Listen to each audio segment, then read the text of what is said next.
Hi guys, welcome back to my channel. For the new evolvers, welcome. For the old evolvers, glad to have you back. My name is Monette. For those of you who do not know, I am a professional intuitive empath as well as an all-around life path 3. And today I wanted to follow up on a video that is already up called Introduction to Your Saturn Return. And what I wanted to do is walk us through the few stages that happen when we're dealing with a Saturn return. Now, we have a first, second, and third. For those of you who haven't watched that video, I would suggest go back and watch it because it gives you all of the preliminary groundwork for what's going on. But essentially, we have coming of age during our Saturn return. It happens every 28.5 to 29 years in our life. So that's in our late 20s going into our early 30s, in our late 50s going into our early 60s, and then again, if we're lucky, in our 80s. That first Saturn return is all about shaking loose the things that no longer suit or fit our lifestyle. So if you're in a relationship and it's not working, your Saturn return is going to somehow get you to the right spot. If you've been thinking about having a child and it's not been happening, or you haven't wanted to have a child, but the universe knows that that's exactly what you need, the Saturn return helps you to manifest that. So that's some of the stuff that happens when we're dealing with our first Saturn return. All the cobwebs of youth fall away and we start to really understand who we are as adults. We start to really understand what our role is, and also we start to get a purpose. Now, in the Western world, we really believe that it happens at 18, but for most people, we're coming of age and really starting to understand what's going on with ourselves and the world when we get into our late 20s going into our early 30s. What you can expect at that time is shifting. What the universe is trying to do is to help you get to a place where you are able to live a life that is suited for the person you are really becoming and not the things that your tribe ascribed to you and told you that you needed to be. So when we deal with Saturn return, we start to figure out what works for me. Do I like this? Do I not like this?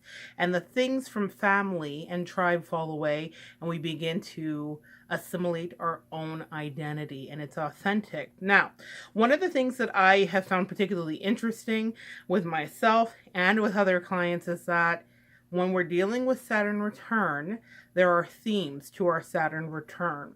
So that means that you have an astrological connection. If you were to print out a natal chart, I do have a link in my about page for a free natal chart that goes to Cafe Astrology, I believe. And it's one of my favorites. And you just plug in a couple of numbers. But what will happen is you're going to get some information back. I want you to look on your chart and see where it says where Saturn is for you. For me, Saturn is in Virgo. So that means in my first Saturn return, I dealt with a lot of health, stomach issues, which are very associated with Virgo.